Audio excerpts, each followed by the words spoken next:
Hello guys, welcome back to my channel. So let's solve this question on the board. We have e to the power of 2x plus 4e to the power of x plus 5 is equal to 0. Here we have to find the value, all the values of x that make this equation a true equation. Alright, so say solution.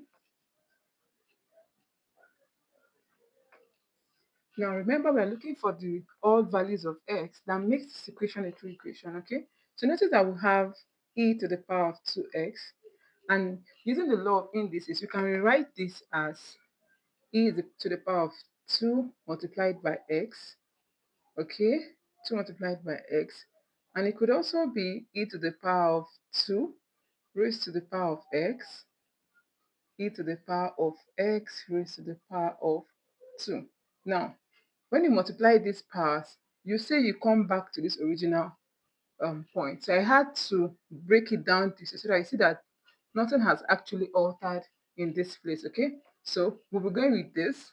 So now we'll write this as e to the power of x raised to the power 2 plus 4 raised to the power 4e raised to the power x plus 5 is equal to 0. So let's take this e to the power of x, all right? Let's call it u. Okay, so now whenever we see this, we replace it with letter u, this constant u. So this becomes u squared plus, now you see that we have this here, right? So it becomes 4u plus 5. So now this means that we're looking for the unknown here, which is what, letter u. So we are looking for u here, right? So this is now a quadratic equation. We're going to be solving this using the quadratic method, and I'm sure you know that already. To find u, we'll say minus p plus or minus root b squared minus 4ac, okay, all over 2a.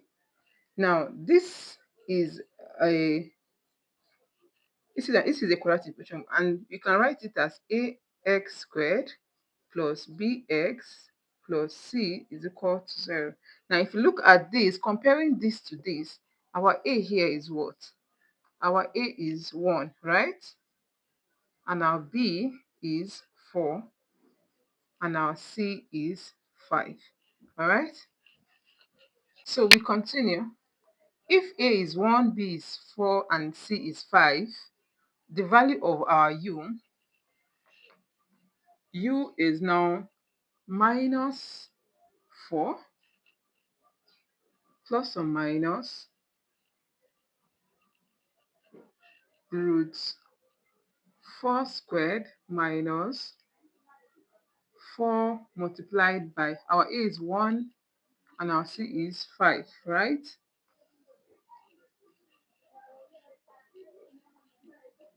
Move this here.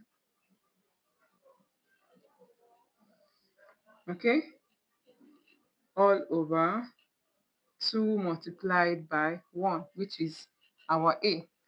So u is equal to minus 4 plus or minus root 4 squared is 16. That's 4 times 4 will give you 16, right?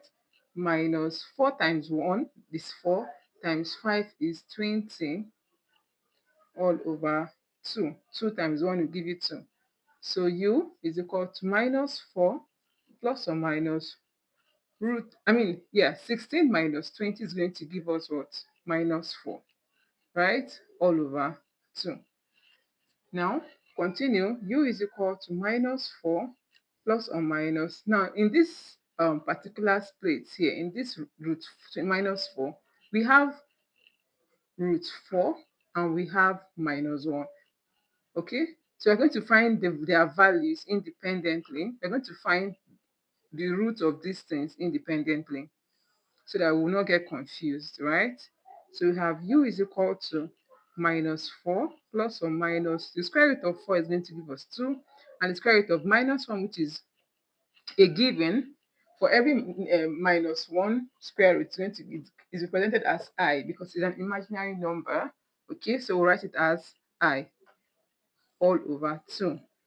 Now, we can write this as u is equal to minus 4 Don't forget that this denominator covers for both this part and this part. So this becomes minus 4 over 2 plus or minus 2I over 2, right? So you can see that this can cancel each other. 2 here, 1, 2 here, 2. 2 can cancel here, 1, 2 can cancel here. So our u is now minus 2 plus or minus I. Okay, this is the value of our u. Don't forget, we're not looking for the value of u. We are looking for the value of x. Since we have found x, we have found u, and we said that here, that let e raised to power x be equal to u. So right now, we are going to go back using what we've derived as our value of u to find the value of x, okay? So let's continue. Please, if you are just joining me for the very first time, do me a favor, hit that subscribe button. Don't forget to do it now. I'm sure you're enjoying the way I'm solving this, so please support me and give me a thumbs up as well. All right, so we said that, recall that e raised to power x is equal to u, right? And our u now is minus 2 plus and minus I. That's an imaginary, a complex number, right? So that means that this is equal to e raised to power x. So this means that u, which is minus 2 plus or minus I, is equal to 2, is equal to e raised to the power of x. And because we have plus or minus, it means that e raised to power x is equal to minus 2 plus I, or minus 2 minus I. Now remember that we are asked to find the value of x, right? That's the question of this, that's the point of this question, right? To find the value of x, the real values of x, the real values of x that satisfy this equation. Now look at this. You have an imaginary number, you have another imaginary number, and this is where we would have derived your value of x. And because of these imaginary numbers, we will know that the question now is, can this e to the power of s, would it ever be greater than 0? Because that's the only thing that satisfies it, that gets a real number, right? If this value, from here, if it's greater than 0, then we can get an answer. But from here, we see that we have imaginary numbers, so we cannot derive to get a real number. So this question has no real solution. No real solution. Okay? Bye bye. See you in my next one.